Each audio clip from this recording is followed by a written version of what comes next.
Olá, bem-vindos ao Saber Direito Responde. Eu sou Marcelo Bechara e ao longo dessa semana nós estamos tratando sobre as implicações do direito e as tecnologias. Nesse programa é aquele momento que é o preferido de qualquer professor, que é quando o aluno faz a pergunta e o professor tem a oportunidade de responder a dúvida do aluno, que pode ser a sua dúvida aí em casa. Estão aqui comigo hoje 3 alunos, a Bruna, o Leonil e a Fernanda. Vamos começar? Bruna, qual a sua primeira dúvida? O que é a venda casada praticada pelas empresas de telecomunicação e como o consumidor pode recorrer ao se deparar com uma situação como essa? Ótima pergunta.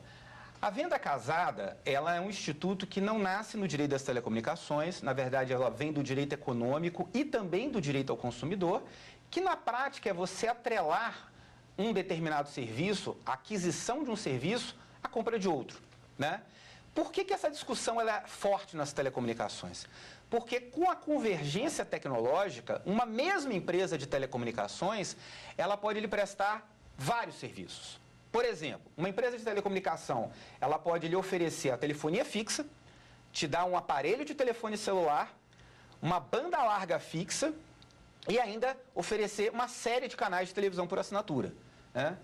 Esses são os famosos pacotes combo. Eles são ilegais? Não, não são. A venda casada vai se caracterizar se eu não puder adquirir um determinado produto isoladamente.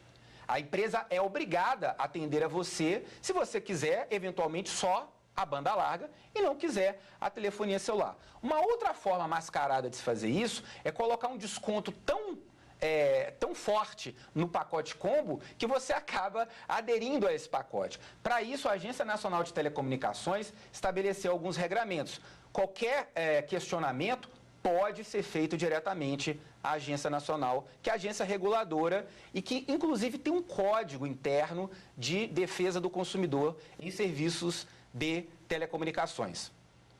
Leonil, sua pergunta. Professor, para publicar jornais, tabloides, é necessário obter licença do governo? Não, não é necessário. Esse foi uma grande conquista que a Constituição da República, em 1988, trouxe. A gente tem que lembrar que a Constituição ela foi concebida nos meados dos anos 80 para o final, exatamente num período pós-ditadura, em que havia um instrumento da censura. Então, naquela época, se você fizesse algum jornal que fosse considerado subversivo, você poderia responder inclusive criminalmente por isso, né? E não poderia se fazer nada porque era o que valia dentro daquele regime autoritário. Então, a Constituição Cidadã, ela exatamente estabeleceu valores como a liberdade de expressão, manifestação do pensamento e da expressão artística. E, evidentemente, você fazer um impresso de um jornal, de um tabloide, de uma revista, um fanzine, como acontece em muitas entre os jovens, e que hoje, inclusive, pode ser feito pela internet, né, não faria absolutamente nenhum sentido que o governo te autorizasse a você colocar as ideias num papel, imprimir e distribuir para quem quiser acessar suas informações e suas ideias. E você, Fernanda? Professor, quais são as principais relações entre o direito das tecnologias e os demais ramos do direito? É muito interessante porque direito e tecnologia, ao contrário do que muita gente pensa, sempre caminharam juntos, né? Sempre existiu uma tecnologia que causou uma revolução no mundo, perplexidade, que transformou a relação das pessoas e o direito precisou dar conta de resolver isso, né? Isso não é novo. Tá? Então, desde as épocas de radiofrequência, rádio amador, telégrafo, né? São serviços que existem há mais de 100 anos. Né? O telefone fixo ele existe há mais de 100 anos. No Brasil, ele foi implantado ainda na época do Império. Né? O próprio serviço postal é uma forma de comunicação, a carta. Então, o direito das tecnologias ele acabou ganhando uma evidência maior por causa da revolução digital. Isso não tem a menor dúvida. Né? Existe um debate se o direito da tecnologia é um ramo autônomo ou se, com o passar do tempo, ele vai deixar de existir. Eu explico por quê. Antigamente, quando eu estudava direito penal, eu tinha que entender de delitos informáticos, mesmo não sendo especialista em direito penal. Por quê? Porque os criminalistas não sabiam nada de crime informático. Hoje, eles já sabem. Então, à medida que vocês vão aprendendo, os advogados vão se aperfeiçoando, eles, de certa forma, vão absorvendo conhecimentos de direito de tecnologia. Mas é claro que sempre vai existir, né, um núcleo sobre informação, tráfico de dados, privacidade, que acaba atendendo a interesses de quem gosta do ramo. Todos os ramos do direito, eu não conheço um ramo do direito que não tem implicação com tecnologia. Vou dar só alguns exemplos.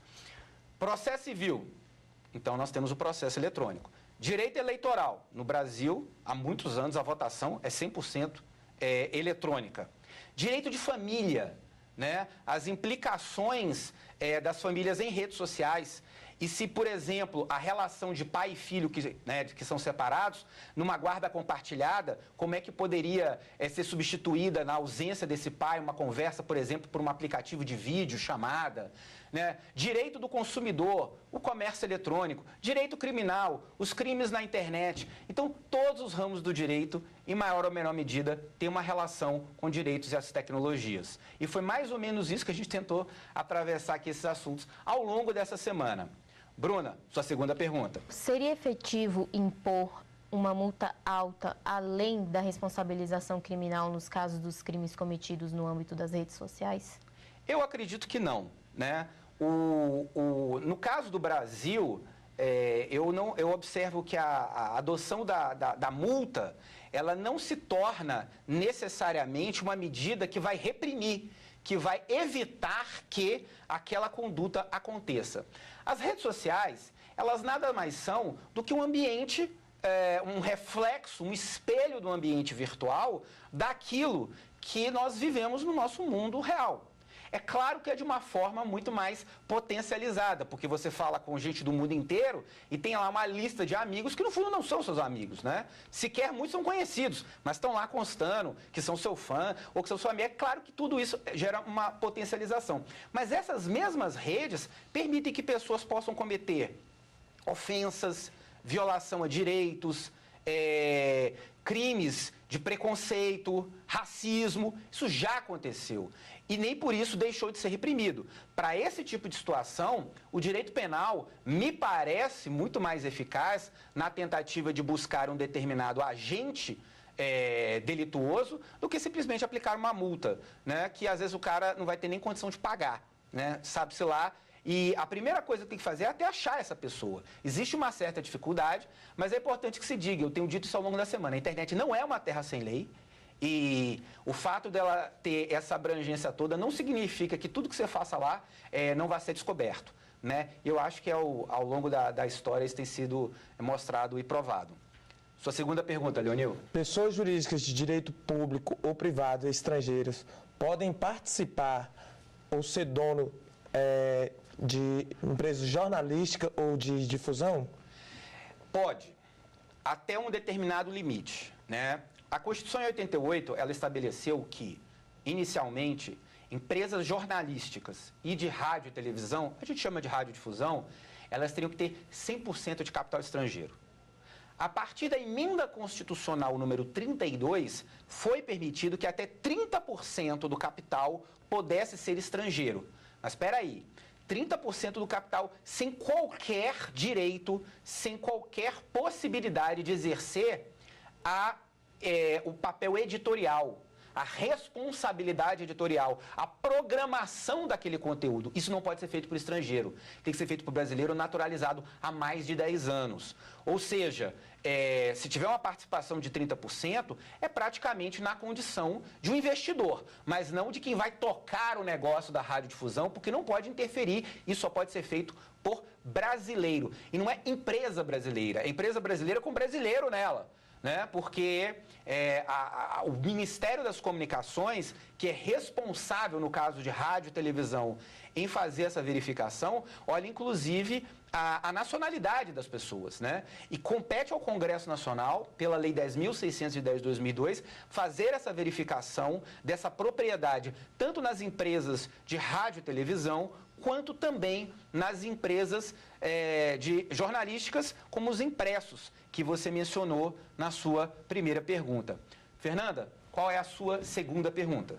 Professor, qual é a maior dificuldade encontrada pelas pequenas rádios para permanecer no ar, na sua respectiva frequência, e quais são os requisitos para elas mudarem de frequência?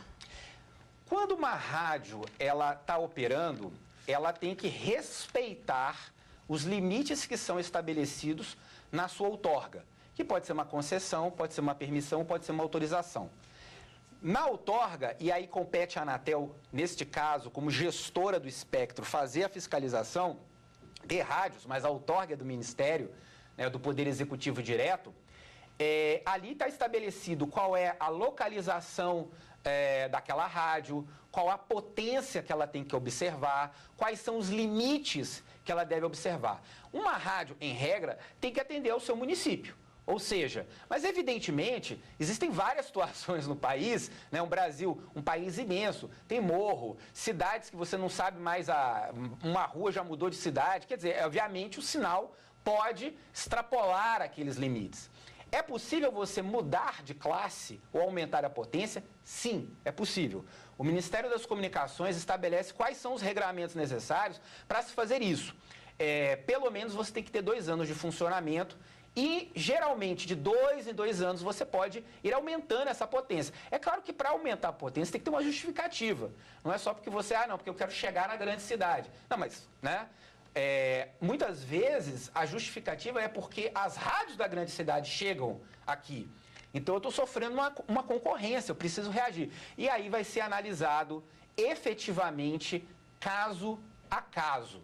Caso a caso. Existe uma portaria do Ministério que estabelece o regramento e uma outra coisa que eu acho que é muito importante falar, isso não é de graça, né? Se você vai aumentar a potência, você vai ter que pagar pela abrangência que está sendo aumentada nesse caso. Obrigado pela pergunta. Gente, nós vamos a um rápido intervalo e voltamos daqui a pouco, não saiam daí.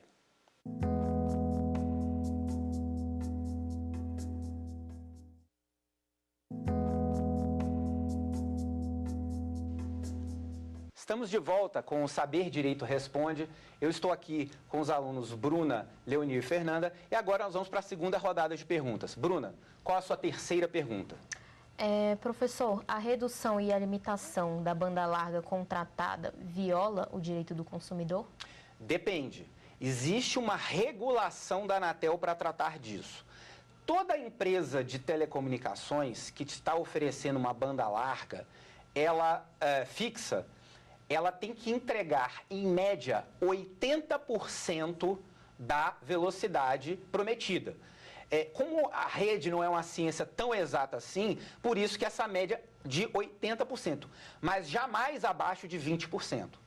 Em nenhum momento a medição pode dar menos de 20% e também não pode a média ser menor do que 80%. Se isto acontecer, sim, ela vai estar infringindo tanto o direito do consumidor quanto o direito regulatório. E a Anatel pode, inclusive, aplicar uma multa a essa empresa. Essa é uma parte da sua pergunta. A outra pergunta é sobre a redução da velocidade. Isso acontece muito no telefone celular. Ou seja, você tem uma banda larga móvel, com um pacote de tantos gigas por mês, e quando você está usando aquele pacote, você está numa velocidade razoável. Seja ela em terceira geração, seja ela em quarta geração. O que acontece? Muitas vezes o pacote acaba e as empresas, então, têm 2 alternativas, basicamente. Uma é cortar o acesso, e isso tem sido objeto de muitos questionamentos. Então, o que as empresas têm feito? Elas reduzem a velocidade para que o usuário continue tendo algum tipo de acesso, algum tipo de informação, principalmente ali para trocar mensagens, etc. e tal. Então, esses são os conceitos. Evidentemente, não existe serviço infinito, né? Não seria a internet um serviço infinito. Todavia, contudo, sim, o que não pode é a empresa reduzir a sua velocidade ou lhe oferecer uma velocidade inadequada quando você ainda está dentro do seu pacote. A Anatel, ela recentemente, para tentar melhor tratar dessa questão, no caso da banda larga fixa, não há essa possibilidade, né? A Anatel, ela colocou que as empresas, porque a banda larga fixa tem uma outra condição diferente da rede móvel. Na rede móvel pode ter 1000 pessoas embaixo de uma antena, né? A banda larga fixa é aquele cabo que chega na sua casa. Leonil, sua segunda pergunta, por favor. Professor, o Brasil é tido como exemplo no avanço legislativo quando o assunto é regulamentação do uso da internet? Eu acredito que sim, né? O Brasil ficou muito famoso por causa do Marco Civil da Internet. O Marco Civil da Internet, ele acabou, inclusive, inspirando legislações internacionais. Por que o Marco Civil da Internet aconteceu? Na verdade, estava se discutindo uma lei de crimes e delitos informáticos.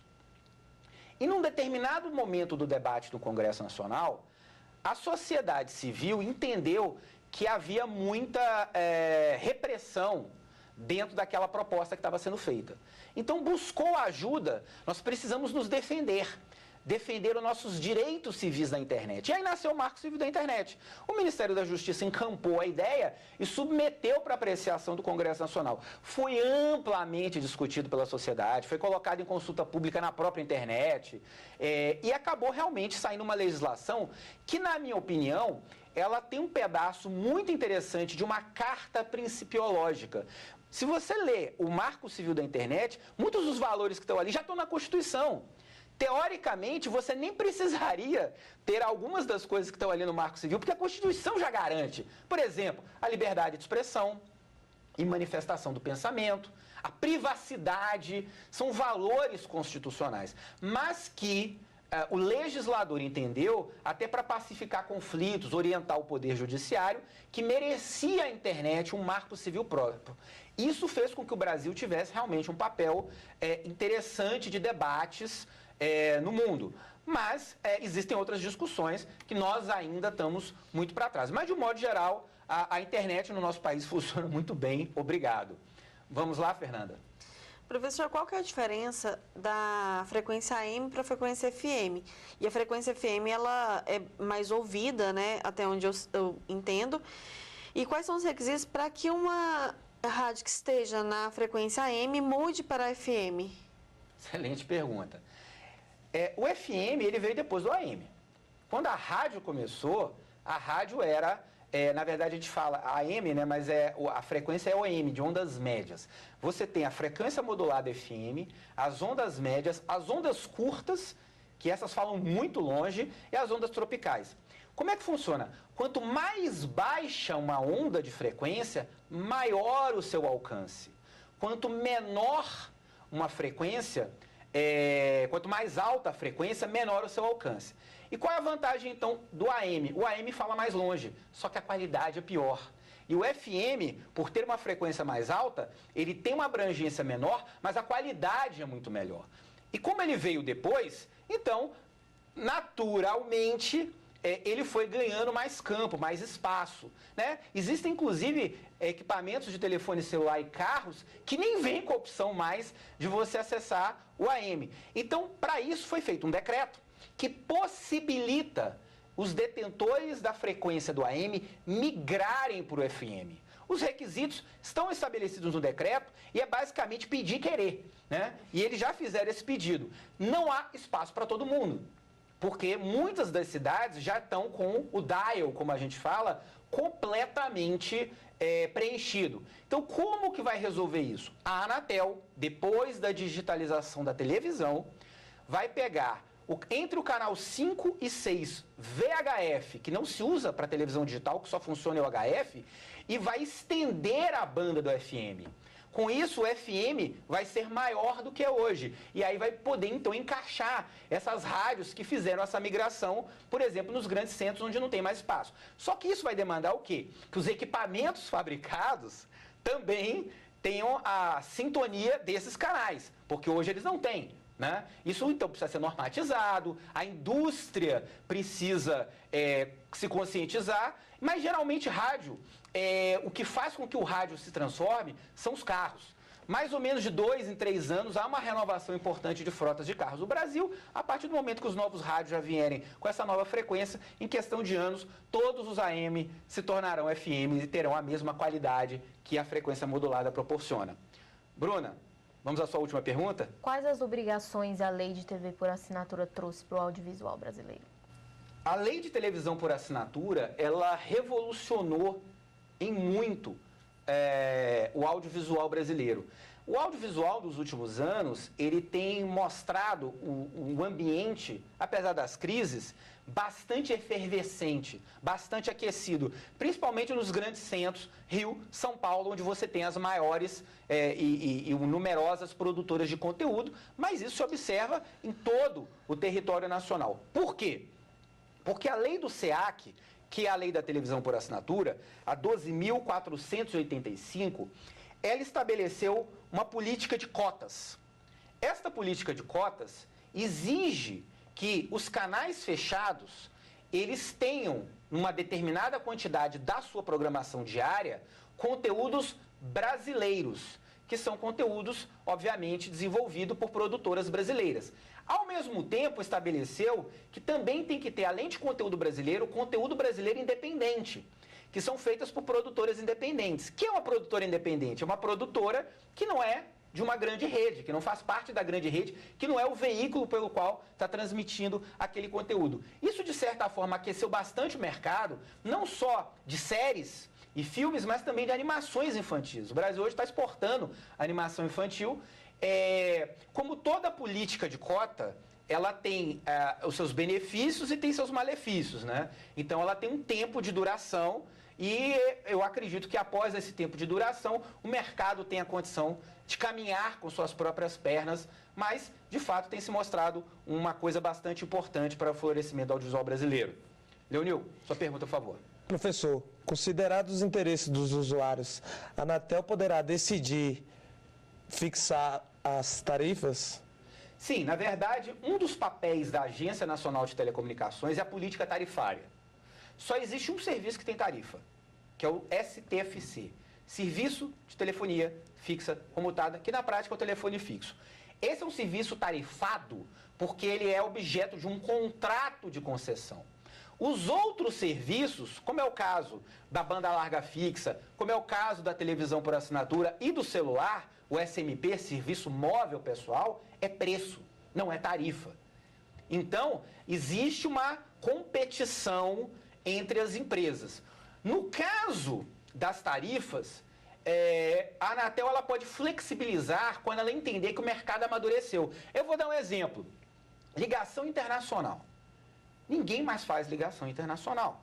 Hoje todo mundo usa a internet para fazer a ligação internacional. Então não faz sentido eu ficar tarifando as ligações de longa distância internacionais. Então, para isso, adota-se aquilo que se chama liberdade tarifária, ou seja, que é praticamente transformar a tarifa em preço, né? E criar maior independência e autonomia para que as empresas de telecomunicações concessionárias, que são as que praticam tarifas, elas possam ter mais liberdade. Mas sim, as tarifas de telefonia fixa são homologadas, definidas pela Anatel com uma série de regramentos. Esse é um dos papéis que a Agência Nacional tem.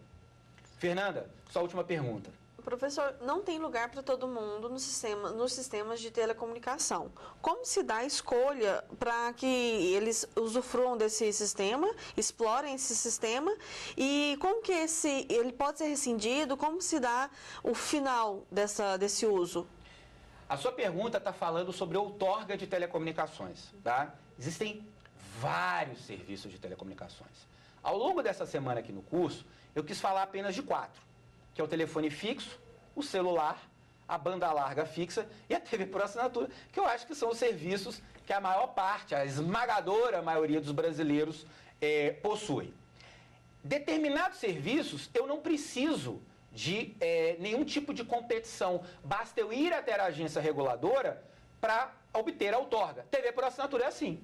Se eu quiser montar uma operadora de, por exemplo, uma televisão a cabo Numa cidade do interior do Brasil, qual é o problema? Eu estou querendo ir lá, estou querendo investir, quero empreender, correr o risco de empreender. A única coisa que eu preciso é pedir uma autorização para a Anatel, que vai me dar autorização para que eu explore o serviço de forma regular e não clandestina, e seja fiscalizado, pague todos os impostos, etc. e tal. Agora, existem outros serviços que, para a sua prestação, demandam necessariamente um uso de um recurso escasso.